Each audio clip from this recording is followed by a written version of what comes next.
So this is going to be the beginning of chapter 3 on statistics, graphing, that sort of thing. You're going to be doing this from home, so I'm going to try and make some video lessons, that sort of thing, to help you along your way. I don't know. What else do I want to say? We're going to see how it goes.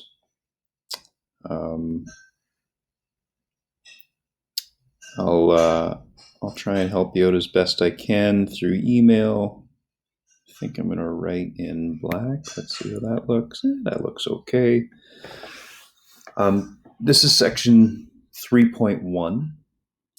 Probably in 2 weeks, we'll have an assessment on this, which will be some sort of take-home assignment / test. I'll probably give you whatever I would have given for a test, and you're just going to do it at home and then submit it online, either through pictures or you're going to maybe type right into the document. We'll see. We'll see what we can do with that. So section 3.1 is on 1 and 2 variable statistics. Consider the following data from the 2010 Winter Olympics. So we're going to use this data here just to try and do a few things. So in 2010 in the Winter Olympics, these are your medal counts, gold, silver, bronze, and then total. And you also have number of participants. And we'll try and use this data to try and help you learn about 1 and 2 variable statistics. So as we go through this, it'll be helpful for you to take notes on this, just like you would in class.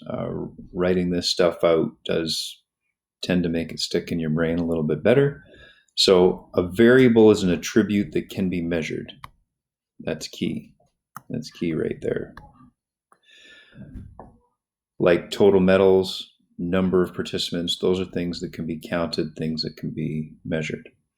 1 variable data measures 1 variable at a time. Ways to visualize 1 variable data would be bar graphs, histograms, circle graphs, where you're just looking at things like you're just trying to compare 1 variable from one thing to the next.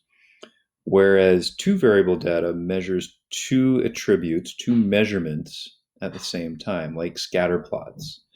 That's what we usually use in science and physics, because with 2 variable data and scatter plots, you can really look at relationships.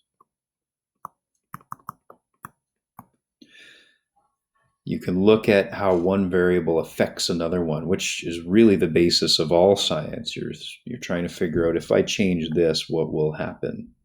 Where 1 variable statistics won't let you do that. These are examples of 1 variable data.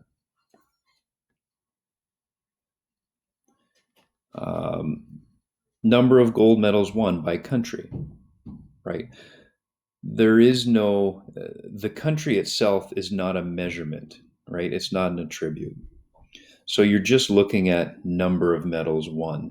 And the order that we put these countries really doesn't matter. It looks like we've gone from high to low, but that's completely, you're getting the same look no matter what order you put it in. It just looks neater, I guess, if you put it that way. I'm going to try and drag out the other one.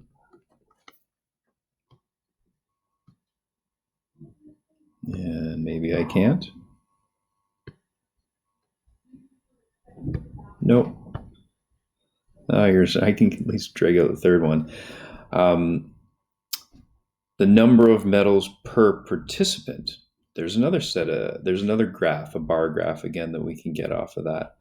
Whereas Korea actually had the highest number of medals per participant. Where the US and Canada had lots of medals, we had lots and lots of people participate in the 2010 Winter Olympics, which skews the data ever so slightly.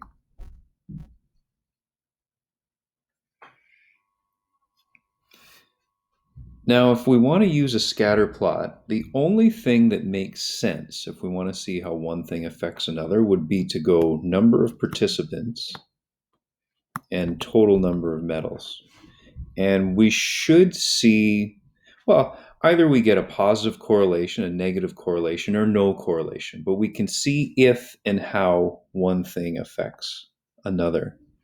And if we graph that data, this is what it looks like.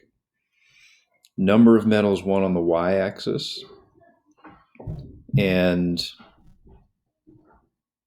there we go.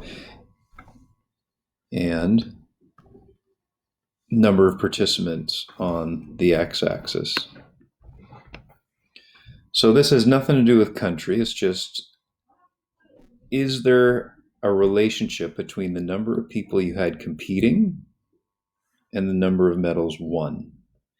And as you can see here, as the number of participants increases, the number of medals tends to increase as well. Now, this is based on real data. There's some variation. Like there's one country that had 150 roughly participants, but only got, just shy of 10 medals. But the overall trend is that more participants equals more medals. And you could, I'm not using a ruler here, draw a line of best fit that shows that positive correlation. It's a positive correlation because we've got a positive slope on that line of best fit. That's an example of two variable data, two variable statistics. And we're not doing that right now. So that is your introduction. We're not going to get quite into the meaning of slope and things like that just yet. All of these questions here on page 133, 1 to 5, 8, 10, and just 11a, I want you to do these. You don't even have to do them all today. Do them over the next 2 days. All right? Just to keep the pace pretty relaxed, at least for this week. I don't see any need to speed up too much now, especially since we got some ground covered last week with that budgeting stuff. Typically that happens at the end of the course, but the last couple of weeks have been perfect for that. So if you can just do numbers 10 and 11 are a little lengthier, but if you could get 1 to 5 and 8 done today, and then 10 and 11 tomorrow, then I'll move on to section 3.2 after that. I'll post another video. They will get a little lengthier as we go. This one's only going to, I don't know what we're at, maybe 5 minutes at most. And as far as working on your own, this first section here with 1 to 5 and 8 is asking you, just giving you examples of data, and it's asking you, is it two variable or single variable data? If you didn't like the explanation I gave you here, it does explain it well in the textbook starting on page 130. This is section 3.1. Nice brief explanation. There's nothing that would be over your head here. And then 10 and 11 ask you to graph some data, then that's what's going to take a little longer. If you don't have your own graph paper, it's not a big deal. Just do it on paper. Do it as best you can. I don't think you'll need a ruler. Just a straight edge to draw the graphs would be fine. I don't know what I'm going to have you submit for the week, but I'll have you submit something. I don't know what. I do plan on covering 2 sections this week. So today and tomorrow, get this stuff done, and then over the 2 days that follow, we'll cover section 3.2. So just try and keep up. I'm trying to keep you guys on track, not just to graduate and get these credits, but also to prepare you for whatever's coming next. If it's a college program that required the math that's in this course, I want to make sure you have that. Otherwise, you're just throwing your money away on whatever. All right, so that's all for now. This is how the lessons are more or less going to go. You guys email me through Google Classroom if you have any questions. If it's a specific question, then it is helpful for you to take a picture of whatever you're working on and send that along with the email so that I know exactly, I can see what you've done and I can point out where you've gone wrong if you think that something's gone wrong. Although I think in this first section, nothing's going to go wrong for you. The answers are in the back of the textbook. I did post in the previous 2 weeks a picture of the some sections from the back of the book, but I don't know if I have chapter 3 there. So just fire me an email if you want me to post something like that. If you, especially for those of you that don't have your textbook at home, if you have your textbook at home, that's perfect. You get all the resources you need along with these videos to get through this course. I have no idea as I'm making this video as to how long the school is going to be shut down, but hopefully we're back soon, because this is definitely going to be a tougher way to do this than if I had you face to face. But that's all for now. Stay healthy, stay safe.